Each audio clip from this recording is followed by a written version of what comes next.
here on News Radio WGNS. Rutherford Issues with Brian Barrett on FM 101.9 and AM 1450 Murfreesboro, FM 100.5 Smyrna, and streaming at WGNSradio.com. Rutherford Issues is powered by Middle Tennessee Electric.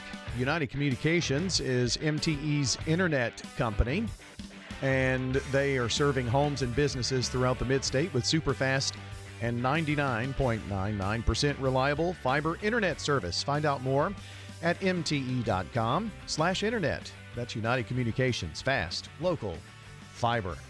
Today, we have the chance to catch up with Matt Robertson. He is the Executive Director of Nurses for Newborns. Matt, good morning. Good morning, Brian. Good to have you here today. I guess first things first, we need to touch on exactly what is Nurses for Newborns and how long have you been around? Absolutely. Well, Nurses for Newborns of Tennessee, we help families and moms who are most vulnerable to experiencing infant loss, child abuse, and neglect, whether that's intentional or unintentional neglect. We do this by providing home visits, which promote healthcare, education, and positive parenting skills. And so NFN sends specially trained registered nurses and licensed social workers, if needed, to the homes of babies, moms, caregivers, and teen parents who face medical, social, or environmental risks. And so NFN is able to provide services to our clients free of charge. These services may begin at the prenatal stage of pregnancy and can last until the child is 24 months old. And our home visiting nurses and social workers provide assessments of mom, baby, and their environment while utilizing developmental and depression screenings. Caregivers are taught safe sleep, they're taught infant CPR, they're taught positive parenting skills from NFN's very first visit when they walk into the home. And so we also want to make sure that we're accessible to everyone. And so if medical translation services are needed, we'll provide those as well.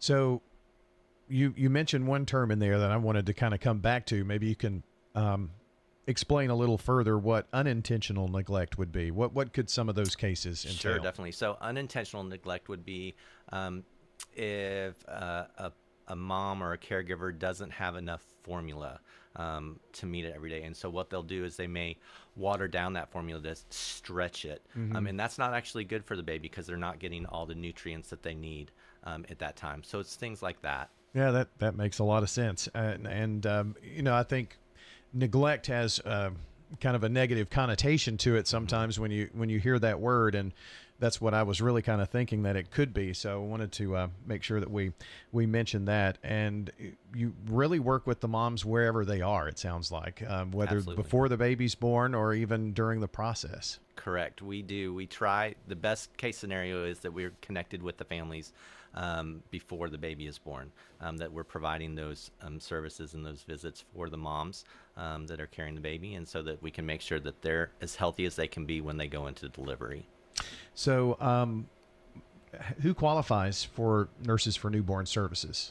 So referrals can be made by a healthcare provider, a social worker, caseworker, or other social services, really anyone that has a professional connection to the family. And so we can receive it for the infant or caregiver living in Cheatham County, Davidson, Maury, Montgomery, Robertson, Rutherford County, Sumner, or Williamson counties.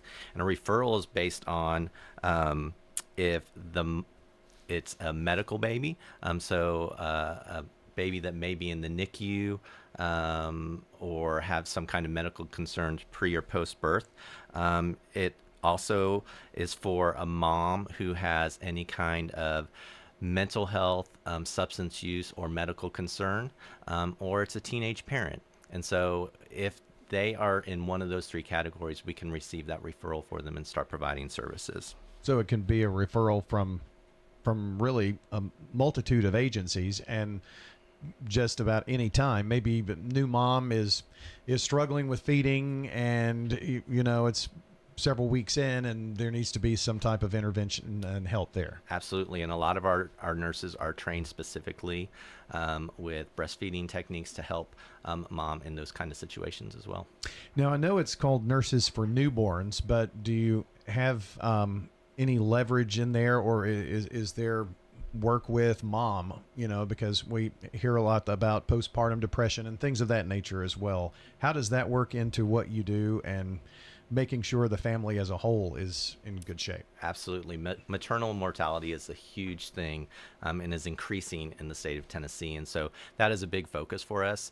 If we can connect with mom and provide any kind of services that would stabilize her during her pregnancy or after her pregnancy, to give her the resources that she needs to be the best mom that she can be, which in turn would help baby thrive. And maybe it's just that referral or mom having someone to talk to. And that's often cases, maybe feeling isolated. So that's where Nurses for Newborns kind of comes in and helps bridge that gap. Absolutely. And that's why we also have social workers on staff. And so if our nurses, as they're visiting with families and moms, if they see that there is a need for social services or a social worker, they can refer to our social workers and get them involved in the situation. Yeah. What year did Nurses for Newborns begin? So Nurses for Newborns began actually in St. Louis, Missouri in 1991. And then we launched an office here in Nashville, Tennessee in 2001. And it's a really interesting story because we opened up because of the generosity of an NFL player. There was a player, Fred Miller, who was a defensive lineman for the St. Louis Rams, and he and his wife were involved with the organization in St. Louis. Well, then he was traded to the Titans, and they were looking for an organization that was similar to Nurses for Newborns in St. Louis, but couldn't find one. And so he actually sort of tithed on his signing bonus with the Titans to help launch the office here in Nashville. What a cool story. Yeah. And obviously you probably started small, but you just listed off a number of counties a moment ago that you're working in now. Exactly. Yeah, we are now in 8 counties, from Montgomery County all the way down to Maury County. Rutherford County is our second largest county that we serve, and so we're really excited to be in this county and the support that we have here. And then we're also looking to expand into other counties like Wilson County and Dixon County.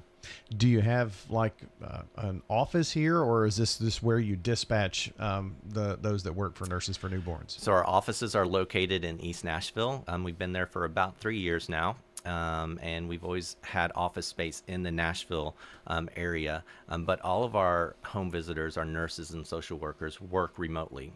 So they typically serve the areas that they live in, and so they can easily go and see clients in their areas. And we're talking about Nurses for Newborns today. I need to make sure I mention that. Matt Robertson is here, the executive director. Where are the current positions that you might have, and what are you responsible for? What's your position, I should say? Yeah. So I've been with Nurses for Newborns for just over 6 years now. I started off on the development team, and was the development director for a year or so, and then have been in the executive director role for about 3 years now. And so my whole role is to make sure that my staff and my nurses and my social workers have everything that they need to provide the best care for our clients. And how did you get involved with Nurses for Newborns? Was there some interaction before you actually worked for them? Absolutely. It seems that's sort of the story with our organization, that people always have a connection with our organization before they start working with us. And so that was my story as well. We were actually clients of Nurses for Newborns. My daughter was born 6 weeks early. She weighed 3 pounds, 5 ounces when she was born, and spent 20 days in the NICU. My wife had complications during delivery, and so she spent 10 extra days in the hospital as well. And so when we were in the hospital, as new parents for a NICU baby, that's a pretty scary thing. And so when we were able to take my daughter home, we were connected with Nurses for Newborns. Someone made that referral for us, and we were connected, and we had a nurse come to our home for about the first year of my daughter's life, just to make sure that we knew what we were doing as new parents for a little preemie, and that my daughter was continuing to grow as she was supposed to. And in the chaos of everything that was going on for you with mom in the hospital after complications and a NICU baby, then I'm sure that helped to ease your mind a lot. And obviously you still have a soft spot for the organization. You're the executive director now. Absolutely. That's awesome. So anything you'd like to pass along here in our last couple of moments about Nurses for Newborns? I think the main thing that we have some different things that are coming up on our calendar. So we have our annual fundraising gala that's happening the last Saturday in April, April 27th. It happens in Franklin at the factory there. And so we have just launched our event website for that. People can go to our website at nursesfornewborns.org/Tennessee and go to our events page, and they can pull up that information. Also that just so that people know that, like I said before, the way that people can start receiving services for us is by us receiving those referrals. And so if they know somebody that they think might need our services, please get in touch with us. Go to our website. You can make a referral on our website or give our office a call. Our office phone number is 615-313-9989. Being a nonprofit, I'm sure fundraising events, how you also make money and donations from the community. Maybe talk about some ways that the community can support Nurses for Newborns. Absolutely. So we receive donations of in-kind baby items into our office all the time. And so we're always looking for volunteers to come in and help us organize, sort, and put away those items so that our nurses can come in and sort of shop for their clients and get those items that their clients may need, whether that's diapers, newborn diapers, preemie diapers, all the way up to 3s, 4s, 5s, newborn clothes, anything like that that they may have that's in good condition we'll take. And so our nurses will come in and get those to their clients when needed and stuff. People can also, yes, monetary donations are always welcome. That helps us continue to expand our services, continue to meet the demands of what's in the community as far as moms and caregivers and families that need our help. And I'm sure, just like many other organizations, the United Way is an integral part in you being able to continue the services here. They are. We love the United Way of Rutherford and Cannon counties. Actually, there's an event going on right now.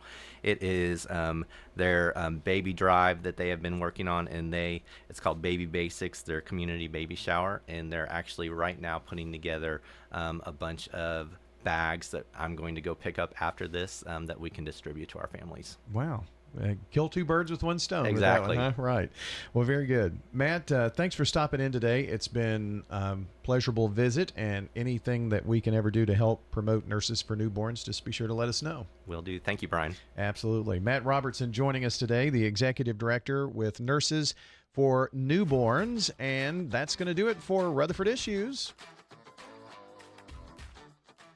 Hello friends, Lenny Farmer with Jennings & Ayers Funeral Home. More than I can count, we have taken care of families who were totally caught off guard with the passing of a loved one. There are so many details to tie up. It really can be overwhelming. Again, more than I can count are the comments from families who have pre-planned and pre-funded their or their loved one's funeral, saying, "I'm so thankful we took care of this ahead of time. It would have been a financial hardship had we not. Let me help you pre-plan." Call me at 615-893-2422.